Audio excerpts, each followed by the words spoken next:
Hello दोस्तों, नमस्कार। स्वागत है आपका एक बार फिर से आपके अपने चैनल गुरु एजुकेशन हब पर। और मैं संगीता बिश्नोई। सबसे पहले तो कल के लिए मैं माफ़ी चाहूँगी कि कल मैं अपने चैनल पे एक भी वीडियो नहीं डाल पाई, क्योंकि कल थोड़ी तबीयत ठीक नहीं थी, तो उस वजह से वीडियो नहीं बना पाई और वीडियो नहीं अपलोड कर पाई। तो अभी तक हमने कक्षा 6 की विज्ञान के 6 पाठ पढ़ लिए और आज हम कक्षा 6 की विज्ञान का 7वां पाठ कोशिका सेल, जो कि बहुत इम्पोर्टेंट है कंपटीशन के एग्ज़ाम से। कंपटीशन के वजह से देखें तो ये बहुत इम्पोर्टेंट चैप्टर है, बहुत सारे क्वेश्चन इसमें से बन जाते हैं। तो आज का हमारा कक्षा 6 की विज्ञान का 7वां पाठ है कोशिका।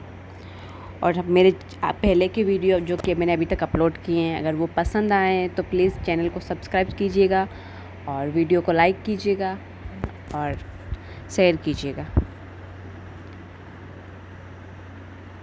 तो आज हम कक्षा 6 का 7वां पाठ कोशिका शुरू करने जा रहे हैं। तो इस पाठ के मुख्य अध्ययन बिंदु है कोशिका एवं कोशिका की खोज, कोशिकीय संगठन के आधार पर जीव, कोशिका का माप, कोशिका की आकृति, कोशिका के विभिन्न भाग, प्रोकैरियोट्स एंड यूकैरियोट्स। ये है इस पाठ के मुख्य अध्ययन बिंदु जिनके बारे में हम अध्ययन करेंगे। तो सबसे पहले कोशिका एवं कोशिका की खोज। तो इसको एक उदाहरण से समझाया गया कोशिका को कि हम सभी ने अब मकान तो बनते हुए देखा है। सभी मकान ऐसा नहीं कि वो सिर्फ एक ही पत्थर से बन जाते हैं। मकान के लिए छोटी छोटी ईंटों की आवश्यकता होती है, बहुत सारे पत्थरों की आवश्यकता होती है। वो आपस में ईंट या पत्थर जुड़कर ही मकान का निर्माण करते हैं। उसी प्रकार हमारा शरीर भी, यानी कि जीव जंतुओं का शरीर भी अनेक कोशिकाओं से मिलकर बना होता है। तो सबसे पहले रॉबर्ट हुक ने 1665 में कोशिका की खोज की। रॉबर्ट हुक प्रश्न बनता है, कोशिका की खोज किसने की? रॉबर्ट हुक ने। कोशिका की खोज कब की? 1665 में। तो उन्होंने स्वयं द्वारा निर्मित सूक्ष्मदर्शी के नीचे कॉर्क की पतली परत को रखकर देखा। कॉर्क की पतली परत में उन्हें मधुमक्खी के छत्ते के समान कोष्ठ दिखाई दिए। इन कोष्ठों को रॉबर्ट हुक ने कोशिका नाम दिया। तो कोशिका की खोज सर्वप्रथम रॉबर्ट हुक ने 1665 में की। एक प्रश्न इस पैराग्राफ में बनता है कि कोशिका की खोज किसने की? कोशिका की खोज रॉबर्ट हुक ने सन 1665 में की। कोशिका को कोशिका नाम रॉबर्ट हुक ने दिया। अब एक कोशिकीय संगठन के आधार पर जीव। मनुष्य और दूसरे बड़े जीव जंतुओं का शरीर कई खरब कोशिकाओं से मिलकर बना होता है। वह जीव जिसका शरीर एक से अधिक कोशिकाओं से मिलकर बना होता है बहुकोशिकीय जीव कहलाते हैं। जिनमें एक से अधिक कोशिकाएं होती है, जिन जीव जंतुओं के शरीर में एक से अधिक कोशिकाएं हो, उन्हें बहुकोशिकीय जीव कहते हैं। जिनमें एक कोशिका हो उन्हें एक कोशिकीय जीव कहते हैं। जैसे कि कुछ जीव है, अमीबा, पैरामेशियम आदि का शरीर एक कोशिका से बना होता है, इन्हें एक कोशिकीय जीव कहते हैं। एक कोशिकीय जीव भी बहुकोशिकीय जीव के समान शोषण करते हैं, पाचन करते हैं, वृद्धि करते हैं, जनन करते हैं, उन्हीं की समान शारीरिक क्रियाएं करते हैं। अब देखिए, प्रत्येक कोशिका में एक केंद्रक होता है। प्रत्येक कोशिका में एक केंद्रक होता है। कोशिका में स्थित केंद्रक के चारों ओर पाई जाने वाली झिल्ली की अनुपस्थिति व उपस्थिति के आधार पर जीवों को प्रोकैरियोट्स और यूकैरियोट्स में विभाजित किया गया है। जो केंद्रक के चारों ओर झिल्ली पाई जाती है, उसी की उपस्थिति और अनुपस्थिति के आधार पर जीवों को दो भागों में बांटा है, प्रोकैरियोट्स और यूकैरियोट्स। उसके पश्चात है कोशिका का माप। कोशिका का आकार 1 मीटर के 10 लाखवें भाग यानी कि माइक्रोमीटर के बराबर सूक्ष्म हो सकता है, अथवा कुछ सेंटीमीटर लंबा भी हो सकता है। अधिकतर कोशिकाएं अति सूक्ष्म होती है और इन्हें नग्न आंखों से नहीं देखा जा सकता। बिना सूक्ष्मदर्शी से कोशिकाओं को नहीं देखा जा सकता। सूक्ष्मदर्शी की सहायता से कोशिका को देखा जा सकता है। सबसे छोटी कोशिका का आकार 0.1 से 0.5 माइक्रोमीटर है, जो कि जीवाणु की कोशिका है। और सबसे बड़ी कोशिका है शुतुरमुर्ग का अंडा, जिसका आकार 170 गुणा 130 माइक्रोमीटर होता है। तो सबसे छोटी कोशिका जीवाणु की कोशिका और सबसे बड़ी कोशिका शुतुरमुर्ग का अंडा। वे कोशिका की आकृति। कोशिका की आकृति निश्चित नहीं होती, वे अपना आकार बदलती रहती, जैसे कि अमीबा और माइकोप्लाज्मा। ये अमीबा कोशिका है, ये अपना आकार बदलती रहती है। तो हमारे शरीर में भी बहुत प्रकार की कोशिकाएं होती है, विभिन्न प्रकार की। इनका आकार कैसा होता है उनके बारे में देखते हैं। तो कुछ कोशिकाएं गोल व चपटी होती जैसे कि रक्त कणिकाएं। कुछ कोशिकाएं लंबी व तरकुरूप होती है, उसके दोनों सिरे नुकीले होते हैं, जैसे पेशी कोशिका। ये देखिए पेशी कोशिका, तरकुरूपी पेशी कोशिका जिसके दोनों सिरे नुकीले हैं। कुछ कोशिकाएं बहुत लंबी व शाखित होती है, जैसे कि तंत्रिका कोशिका। ये देखिए तंत्रिका कोशिका है। सामान्यतः कोशिकाएं गोल, चपटी अथवा लंबी होती है। तो क्या हम ये सोच लें कि बड़े जीवों में कोशिकाएं बड़ी होती है? तो ऐसा बिल्कुल भी ज़रूरी नहीं कि बड़े जीवों की कोशिकाएं बड़ी हो। बड़े जीवों में भी छोटी छोटी कोशिकाएं होती है। तो बड़े आकार के जीवों की कोशिकाओं का आकार बड़ा और छोटे जीवों की कोशिकाओं का आकार छोटा हो, ऐसा बिल्कुल ज़रूरी नहीं है। कोशिका का आकार का संबंध कोशिका के कार्य से होता है, ना कि जीव के बड़े या छोटे होने से। कि कोशिका क्या कार्य कर रही है उस हिसाब से कोशिका का आकार बड़ा या छोटा होता है। उदाहरण, तंत्रिका कोशिका संदेशों को एक स्थान से दूसरे स्थान तक पहुंचाती है। मनुष्य और चूहे में आकार में बहुत अंतर होते हुए भी दोनों की तंत्रिका कोशिकाएं लंबी और शाखित होती है। अब है उत्तक अंग तंत्र, सबसे ज़रूरी चीज़ यहाँ पे। प्रत्येक सजीव की संरचनात्मक इकाई कोशिका है। समान कार्य करने वाली कोशिकाओं के समूह को उत्तक बनाते हैं। तो प्रत्येक जीव की संरचनात्मक इकाई क्या है? कोशिका है। समान कार्य करने वाले कोशिकाओं के समूह क्या बनाते हैं? उत्तक बनाते हैं। उत्तक किससे बनते हैं? समान कार्य करने वाली कोशिकाओं के समूह से।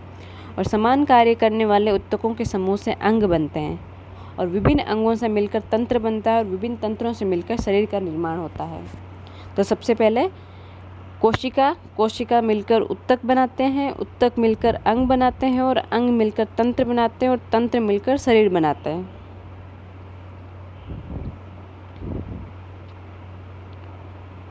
उसके पश्चात कोशिका के विभिन्न भाग। कोशिका के 3 मुख्य भाग होते हैं: कोशिका झिल्ली, कोशिका द्रव्य एवं केंद्रक। कोशिका झिल्ली ये कोशिका का बाहरी आवरण बनाती है, इसे प्लाज्मा झिल्ली भी कहते हैं।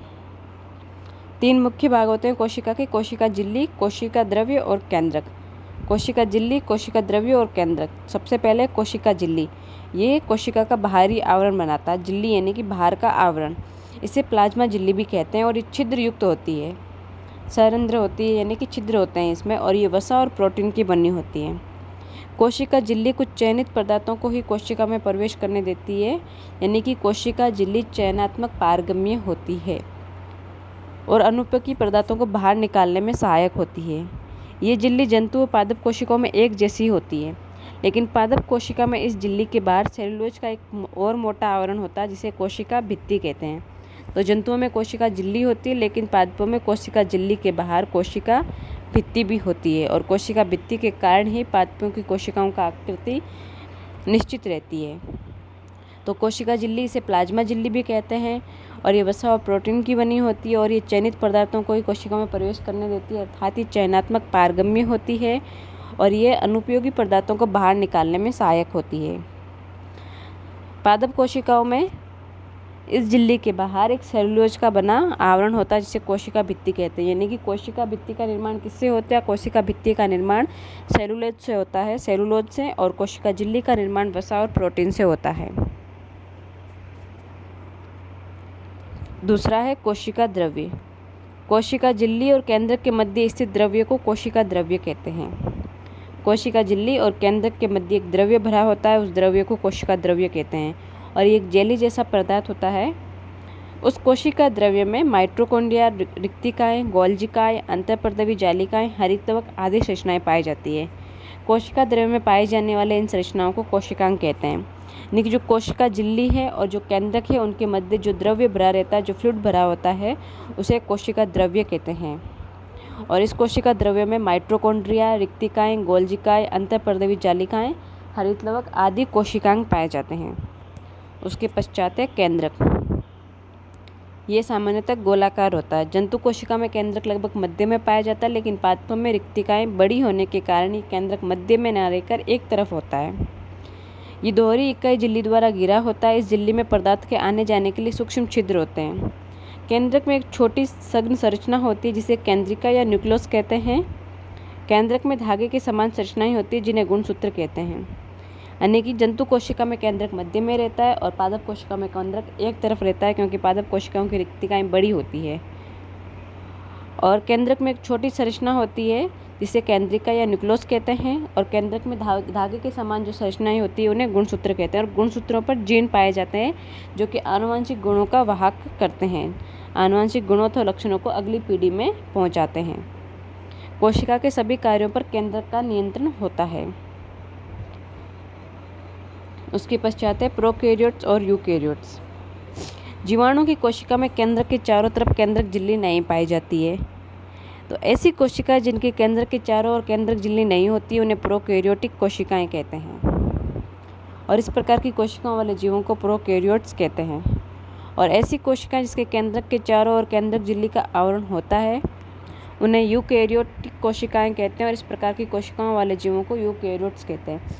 तो सबसे पहले कि जिन केंद्रक के चारों ओर केंद्रक झिल्ली नहीं होती वो प्रोकैरियोट्स जीव कहलाते हैं, और जिन जीवों के केंद्रक के चारों ओर केंद्रक झिल्ली होती है वो यूकैरियोट्स जीव कहलाते हैं।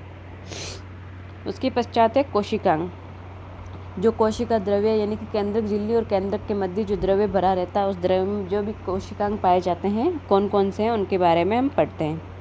लाइसोसोम, इसमें बहुत शक्तिशाली पाचक एंजाइम होते हैं। जब कोशिका क्षतिग्रस्त या मृत हो जाती है तो लाइसोसोम फट जाते हैं और पाचक एंजाइम अपनी ही कोशिका को पचा देते हैं, इसलिए इसे कोशिका की आत्मघाती थैली भी कहा जाता है।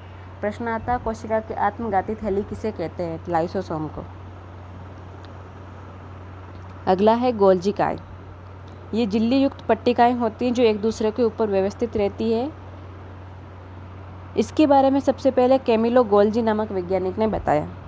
अंतःपर्दवी जालिका में संश्लेषित पदार्थ गोल्जी उपकरण में बंद किए जाते हैं और उन्हें कोशिका के अंदर व बाहर विभिन्न क्षेत्रों में भेज दिया जाता है।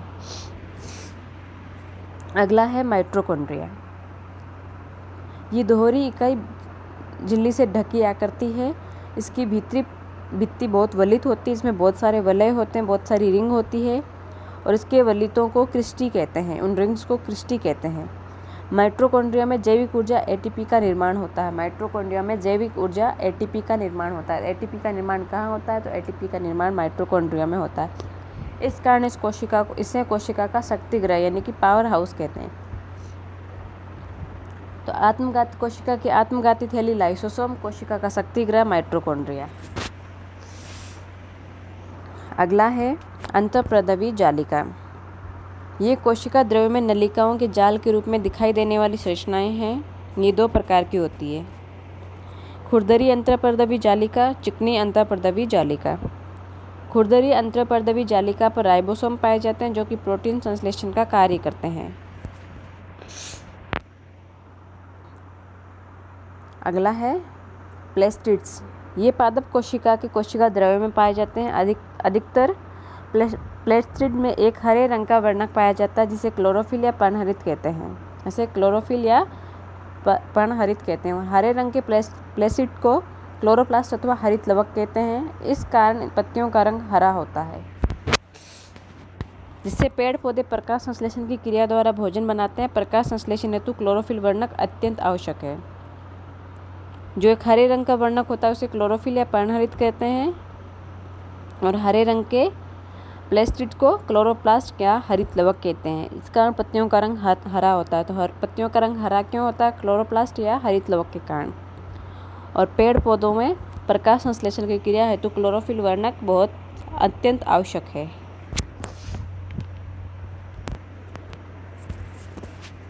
फिर है रिक्तिका। पादप कोशिकाओं में बड़ी और जंतु कोशिकाओं में छोटी रिक्तिकाएं पाई जाती है।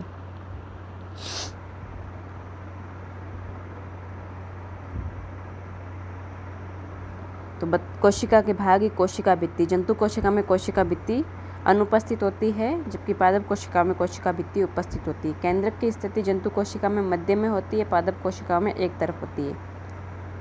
रिक्तिका का आकार जंतु कोशिकाओं में छोटा होता है जबकि पादप कोशिकाओं में बड़ा होता है। जंतु कोशिकाओं में प्लेस्टिड अनुपस्थित होता है, पादप कोशिकाओं में उपस्थित होता है।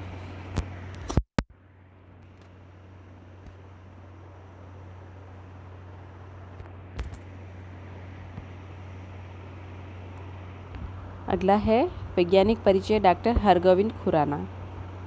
इनका जन्म अविभाजित भारतवर्ष के रायपुर जिला मुल्तान पंजाब नामक कस्बे में हुआ था। पंजाब विश्वविद्यालय से सन 1943 में बीएससी ऑनर्स और 1945 में एमएससी ऑनर्स परीक्षाओं को उत्तीर्ण किया और भारत सरकार के छात्रवृत्ति पाकर इंग्लैंड गए। वहाँ लिवरपूल विश्वविद्यालय के प्रोफेसर ए रॉबर्टसन के अधीन अनुसंधान कर उन्होंने डॉक्टरेट की उपाधि प्राप्त की। डॉक्टर खुराना ने सर्वोत्तम प्रोटीन संश्लेषण में न्यूक्लियोटाइड की भूमिका को प्रदर्शित किया। प्रोटीन संश्लेषण में न्यूक्लियोटाइड की भूमिका को बताने वाले सबसे पहले डॉक्टर खुराना, हरगोविंद खुराना। उन्हें 1968 में आनुवंशिकी के क्षेत्र में उत्कृष्ट कार्य हेतु नोबेल पुरस्कार प्रदान किया गया। इन्हें भारत सरकार द्वारा पद्म विभूषण सम्मान से अलंकृत भी किया गया। आनुवंशिकी के क्षेत्र में उत्कृष्ट कार्य करने हेतु नोबेल पुरस्कार कौन से वैज्ञानिक को दिया गया? तो डॉक्टर हरगोविंद खुराना। सतीश श्री माहेश्वरी ने बीएससी ऑनर्स, एमएससी व पीएचडी की उपाधि दिल्ली विश्वविद्यालय से प्राप्त की। उन्होंने प्रोफेसर बीएम जौहरी के मार्गदर्शन में डकवीड यानी कि लिमनेस फैमिली का एक सबसे छोटा पुष्पी पादप की एम्ब्रियोलॉजी पर अनुसंधान कार्य किया। डॉक्टर माहेश्वरी के समूह ने पुंकेसर कल्चर तकनीकी का उपयोग फसल, पशुपालन और सजावटी पौधों को उन्नत करने में किया। डॉक्टर माहेश्वरी के 200 रिसर्च पेपर प्रकाशित हुए और signal transduction mechanism in plants नामक एक पुस्तक का लेखन कार्य किया। इनके उत्कृष्ट कार्यों के लिए भटनागर पुरस्कार, JC Bose gold medal, Birbal Sahni gold medal और गोयल फाउंडेशन अवार्ड भी प्रदान किया गया। ये था कोशिका का पाठ हमारा पूरा, जिसमें हमने पढ़ा कोशिका की खोज। सबसे पहला सबसे इम्पोर्टेंट पर्सन, कोशिका की खोज रॉबर्ट हुक ने सन 1965 में की। और कोशिका संगठन के आधार पर जीव होते हैं दो प्रकार के, बहुकोशिकीय जीव और एक कोशिकीय जीव। एक कोशिकीय जीव जो जिनका शरीर एक ही कोशिका से मिलकर बना होता है, और बहुकोशिकीय जीव जिनका शरीर एक से अधिक कोशिकाओं से मिलकर बना होता है। उसके पश्चात कोशिका की आकृति, तो इनकी आकृति कोई निश्चित नहीं होती है। तो रक्त कणिकाओं की आकृति गोल व चपटी होती है। पेशी कोशिका की आकृति लंबी व तर्करूपी होती है। तंत्रिका कोशिका बहुत लंबी और शाखित होती है। उसके पश्चात ये है सबसे ज़रूरी चीज़, एक उत्तक अंग तंत्र। प्रत्येक सजीव की संरचनात्मक इकाई कोशिका है। समान कार्य करने वाले कोशिकाओं के समूह को उत्तक बनाते हैं। समान कार्य करने वाले कोशिकाओं के समूह उत्तक बनाते हैं और समान कार्य करने वाले उत्तकों के समूह अंग बनाते हैं। और विभिन्न अंग मिलकर तंत्र बनाते हैं और विभिन्न तंत्र मिलकर शरीर बनाते हैं। यानी कि ये यहाँ पे दिखाइए, कोशिका मिलकर उत्तक बनाते हैं, उत्तक मिलकर अंग, अंग मिलकर तंत्र और तंत्र मिलकर शरीर। उसके पश्चात है कोशिका के 3 मुख्य भाग हैं, कोशिका झिल्ली, कोशिका द्रव्य एवं केंद्रक। कोशिका झिल्ली ये कोशिका का बाहरी आवरण होता है। ये प्लाज्मा झिल्ली भी कहते हैं। इसे वसा और प्रोटीन की बनी होती है। जबकि पादपों में झिल्ली के बाहर एक और आवरण होता है जिसे कोशिका भित्ति कहते हैं, जो कि सेलुलोज की बनी होती है। अब एक कोशिका द्रव्य, कोशिका झिल्ली और केंद्रक के मध्य द्रव्य भरा होता है, उसे कोशिका द्रव्य कहते हैं। उसके अंदर विभिन्न कोशिकांग जैसे माइटोकॉन्ड्रिया, रिक्तिकाएँ, गोल्जिकाएँ, अंतःपर्दवी जालिकाएँ, हरित लोहक, लाइसोसोम आदि पाए जाते हैं। उसके पश्चात एक केंद्रक गोल होता है और इसके अंदर एक छोटी सघन संरचना होती है, इसे केंद्रिका या न्यूक्लियस कहते हैं। और केंद्रक में धागे के समान संरचनाएं होती है जिन्हें गुणसूत्र कहते हैं। उन गुणसूत्रों पर जीन पाए जाते हैं। जीन आनुवंशिक गुणों के वाहक का कार्य करते हैं। आनुवंशिक लक्षण को एक पीढ़ी से दूसरी पीढ़ी में ले जाते हैं। उसके बाद है प्रोकैरियोट्स और यूकैरियोट्स। ऐसी कोशिकाएं जिनके केंद्र के चारों ओर झिल्ली नहीं पाई जाती उन्हें प्रोकैरियोटिक कोशिकाएं कहते हैं। और ऐसी कोशिकाएं जिनके केंद्र के चारों ओर झिल्ली पाई जाती है उन्हें यूकैरियोटिक कोशिकाएं कहते हैं। प्रोकैरियोटिक कोशिकाओं वाले जीव को प्रोकैरियोट्स कहते हैं और यूकैरियोटिक कोशिकाओं वाले जीव को यूकैरियोट्स कहते हैं। अब कोशिकांग में लाइसोसोम को कोशिका की आत्मघाती थैली कहते हैं। गोल्जिकाए की खोज कैमिलो गोल्जी ने की थी। माइटोकॉन्ड्रिया को कोशिका का पावर हाउस कहते हैं, कोशिका का शक्ति गृह कहते हैं और इसी के अंदर जैविक ऊर्जा एटीपी का निर्माण होता है। अंतःपर्दवी जालिका में जो खुरदरी अंतःपर्दवी जालिका उस पर राइबोसोम पाए जाते हैं जो कि प्रोटीन संश्लेषण का कार्य करते हैं। प्लेस्टिड में एक हरे रंग का वर्णक पाया जाता है जिसे क्लोरोफिल या पर्णहरित कहते हैं और ये सिर्फ पादप कोशिका के कोशिका द्रव्य में पाया जाता है। और हरे रंग के प्लेस्टिड को क्लोरोप्लास्ट अथवा हरित लवक कहते हैं। इसी के कारण पत्तियों का रंग हरा होता है, जिससे पेड़ पौधे प्रकाश संश्लेषण की क्रिया द्वारा भोजन बनाते हैं। और प्रकाश संश्लेषण हेतु क्लोरोफिल वर्णक बहुत ज़रूरी है। रिक्तिका पादप कोशिका में रिक्तिकाएँ बड़ी होती है, जंतु कोशिका में रिक्तिकाएँ छोटी होती है। ये 2 वैज्ञानिकों का परिचय पढ़ा, जिसमें आनुवंशिकी के क्षेत्र में उत्कृष्ट कार्य करने हेतु नोबेल पुरस्कार डॉक्टर हरगोविंद खुराना को दिया गया। उसके बाद है मुख्य बिंदु। कोशिका की खोज रॉबर्ट हुक नामक वैज्ञानिक ने 1665 में की। शुतुरमुर्ग का अंडा सबसे बड़ी कोशिका है। पादप कोशिका में कोशिका भित्ति पाई जाती है, जबकि जंतु कोशिका में कोशिका भित्ति का अभाव होता है और कोशिका भित्ति सेलुलोज की बनी होती है। कोशिका झिल्ली और केंद्र के मध्य स्थित द्रव को कोशिका द्रव्य कहते हैं, जिसके अंदर कोशिकांग पाए जाते हैं। ऐसी कोशिकाएं जिसमें केंद्रक झिल्ली का अभाव हो उन्हें प्रोकैरियोटिक कोशिकाएं कहते हैं, और जिसमें केंद्रक झिल्ली पर उपस्थित हो उन्हें यूकैरियोटिक कोशिकाएं कहते हैं। क्लोरोप्लास्ट में क्लोरोफिल पाया जाता है, यानी कि हरित लवक में पर्णहरित पाया जाता है। केंद्रक में धागे के समान संरचनाएं पाई जाती है, जिन्हें गुणसूत्र कहते हैं। उन गुणसूत्रों पर जीन होते हैं जो कि आनुवंशिक गुणों के वाहक का कार्य करते हैं। उसके बाद ये है अभ्यास प्रश्न। कोशिका की खोज किसने की? जंतु कोशिका में क्या नहीं पाया जाता इनमें से? और समान कोशिकाओं के समूह को जो एक विशिष्ट कार्य करते हैं उन्हें क्या कहते हैं? केंद्रक में धागे की समान संरचनाएं पाई जाती हैं, उन्हें क्या कहते हैं? अमीबा कौन सा जीव है? एक कोशिकीय या बहुकोशिकीय? एक से अधिक कोशिकाओं से मिलकर बने जीव को क्या कहते हैं? तंत्रिका कोशिका कैसी होती है? इनके बारे में उनका उत्तर कमेंट बॉक्स में ज़रूर बताइएगा। और इसके साथ साथ ये वीडियो अपलोड होने के बाद हम इसका अगला पार्ट भी आज अपलोड करेंगे, ज़रूर करेंगे। कल के लिए तो मैंने पहले भी माफ़ी मांग ली, एक बार फिर से माफ़ी मांग लूँ, क्योंकि कल तबीयत ठीक नहीं थी, उस वजह से वीडियो नहीं बन पाया। और ये वीडियो पसंद आया और अभी तक मेरे चैनल पे जो वीडियो मैंने डाले हैं और आगे मैं अच्छी कोशिश करती रहूँगी ताकि आपको समय समय पर वीडियो मिलते रहें और अच्छे वीडियो मिलते रहें, जिसमें आप रीट की तैयारी और आप अपनी अन्य कॉम्पिटिशन एग्ज़ाम की जनरल साइंस आराम से पढ़ सकें। उसके लिए मेरी कोशिश रहेगी कि मैं रोज़ वीडियो अपलोड करती रहूं। तो जो मेरा चैनल है गुरु एजुकेशन हब, उसको सब्सक्राइब कीजिएगा और वीडियो को लाइक कीजिएगा और शेयर कीजिएगा। अभी का ये वीडियो यहीं समाप्त करते हैं। धन्यवाद।